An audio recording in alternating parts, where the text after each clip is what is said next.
യേശുവിൽ ഏറ്റവും പ്രിയപ്പെട്ടവരെ, ഡെയിലി ബ്ലെസ്സിങ്ങിലൂടെ ദൈവത്തിൻ്റെ ജീവനുള്ള പ്രത്യാശ നൽകുന്ന ദൈവവചനമാണ് നാം കേൾക്കുന്നത്, പ്രാർത്ഥിക്കുന്നത്. ദൈവവചനം കേൾക്കാൻ കഴിയുന്നത് ദൈവത്തിൻ്റെ ഒരു സ്നേഹമാണ്.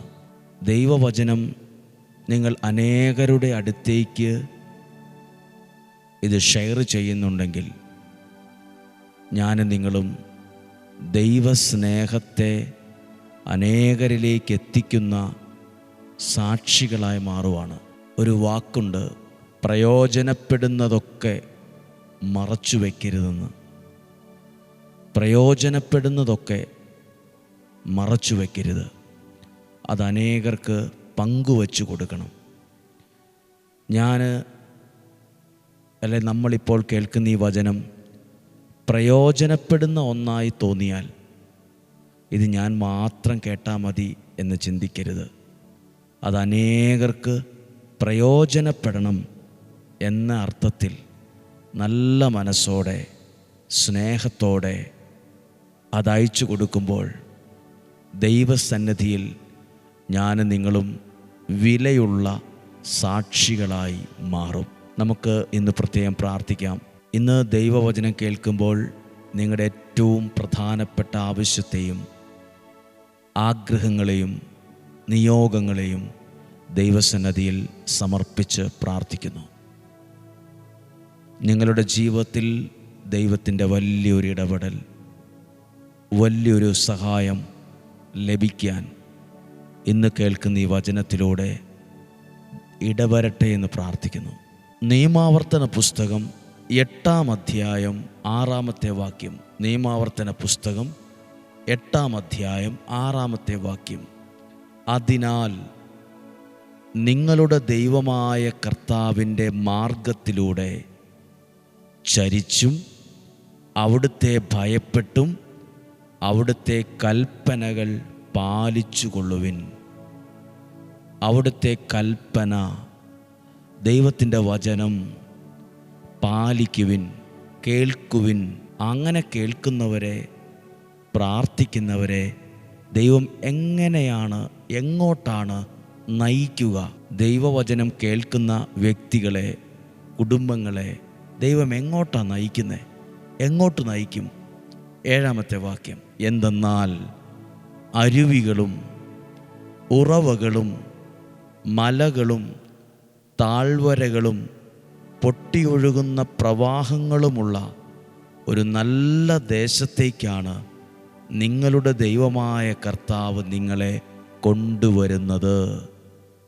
പ്രാർത്ഥിക്കുന്ന, വചനം കേൾക്കുന്ന നിങ്ങളെ ദൈവം കൊണ്ടുവരുന്നത് തകർച്ചയിലേക്കല്ല, പരാജയത്തിലേക്കല്ല, നഷ്ടത്തിലേക്കല്ല, ഒരു ദോഷത്തിലേക്കല്ല. ദൈവം എങ്ങോട്ടാണ് ഒരാളെ നയിക്കുന്നത്?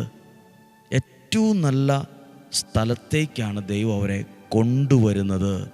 പ്രിയപ്പെട്ടവരെ, ദൈവവചനം കേൾക്കുന്ന, പ്രാർത്ഥനയോടെ കേൾക്കുന്ന നിങ്ങളുടെ ജീവിതത്തെ ഒരു നന്മയിലേക്ക് ദൈവം നയിച്ചുകൊണ്ടിരിക്കും. ഒരനുഗ്രഹത്തിലേക്ക് ദൈവം നയിച്ചുകൊണ്ടിരിക്കും. പ്രത്യാശയിലേക്ക് ദൈവം കൊണ്ടുവരും. ഒരു സന്തോഷമുള്ള അന്തരീക്ഷത്തിലേക്ക് ദൈവം അവരെ കൊണ്ടുവരുമെന്ന് അതിൻ്റെ അർത്ഥം. അതല്ല എഴുതിയിരിക്കുന്നത്. ഒരു നല്ല ദേശത്തേക്കാണ് ദൈവമായ കർത്താവ് നിങ്ങളെ കൊണ്ടുവരുന്നത്. പ്രാർത്ഥിക്കുന്ന മാതാപിതാക്കൾ ശ്രദ്ധിക്കുക. നിങ്ങളുടെ മക്കൾ ഈ വചനം കേൾക്കുന്നുണ്ടെങ്കിൽ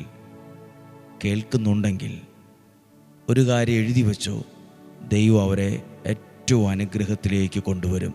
ഏത് ജോലിയോ ബിസിനസ്സോ ഒക്കെ ചെയ്യുന്നവരാകട്ടെ, നിങ്ങളെ ദൈവം എങ്ങോട്ട് കൊണ്ടുപോകും? ഇന്നുള്ളതിനേക്കാൾ ഐശ്വര്യത്തിലേക്ക്, ഇന്നുള്ളതിനേക്കാൾ ദൈവീകമായ നന്മയിലേക്ക് ദൈവം നിങ്ങളെ കൊണ്ടുവരും. ദൈവം നിങ്ങളെ കൊണ്ടുവരും. 8-ാമത്തെ വാക്യം.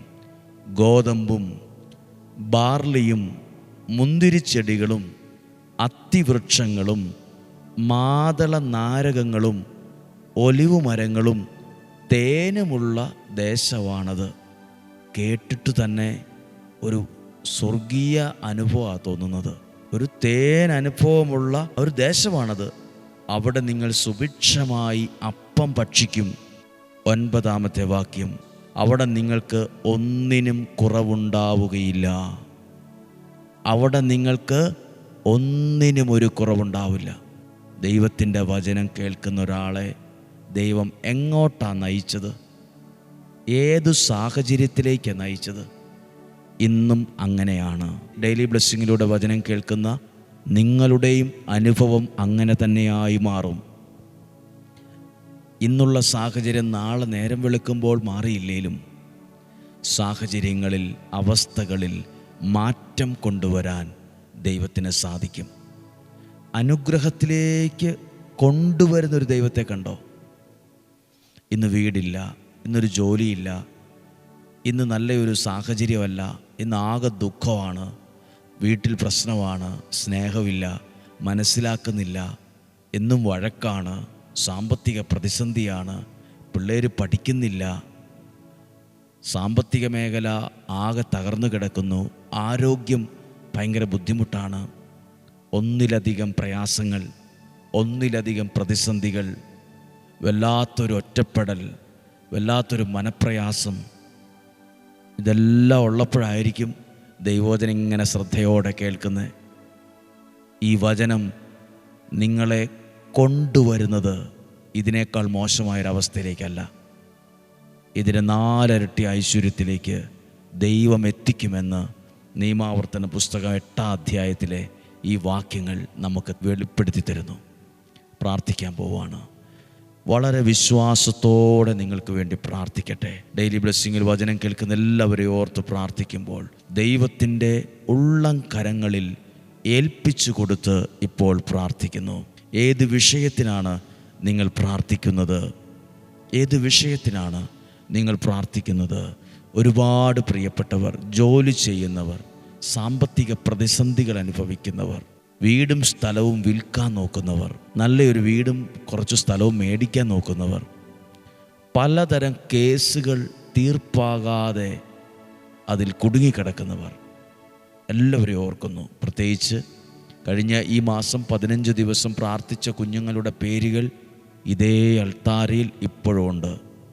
അവരെയും എണ്ണി എണ്ണി അവർക്ക് വേണ്ടി പ്രാർത്ഥിക്കുന്നു, അവരെ അനുഗ്രഹിച്ച് പ്രാർത്ഥിക്കുന്നു. നല്ലൊരു ആശീർവാദം പ്രാർത്ഥനയോടെ ഈ വചനത്തിൽ നിന്ന് സ്വീകരിക്കാം. നമ്മുടെ കർത്താവ് ഈശോ മിശിഹായുടെ കൃപയും പിതാവായ ദൈവത്തിൻ്റെ സ്നേഹവും പരിശുദ്ധാത്മാവിൻ്റെ സഹവാസവും നിങ്ങളോട് കൂടെ ഉണ്ടായിരിക്കട്ടെ. നിങ്ങൾക്ക് മനസ്സിലായോ? നിങ്ങൾക്ക് നല്ലൊരു ബോധ്യം ലഭിച്ചോ? ദൈവവചനം കേൾക്കുന്നവരെ ദൈവം എങ്ങോട്ടാണ് നയിക്കുന്നതെന്ന്, ഏതവസ്ഥയിലേക്കാണ് കൊണ്ടുവരുന്നതെന്ന് അതറിഞ്ഞിരിക്കട്ടെ, അത് ബോധ്യമാകട്ടെ. എന്നിട്ട് മനസ്സിൽ പറഞ്ഞ് ഇന്നുള്ള അവസ്ഥകളൊക്കെ മാറി എന്നെ ഒരു നല്ല അവസ്ഥയിൽ, സന്തോഷമുള്ളൊരു സാഹചര്യം, നല്ലൊരു ജീവിതം ജീവിക്കാൻ പറ്റുന്നൊരവസ്ഥയിൽ എൻ്റെ ദൈവം എന്നെ കൊണ്ടുവന്ന് നിർത്തും. സംഭവിക്കട്ടെ. രോഗങ്ങൾ, അപകടങ്ങൾ, ദുർമരണങ്ങൾ, മൂപ്പെത്താത്ത മരണം മാറിപ്പോകട്ടെ. ദീർഘായുസ്സും ആരോഗ്യവും സന്തോഷവും സമാധാനവും ഉണ്ടാകട്ടെ.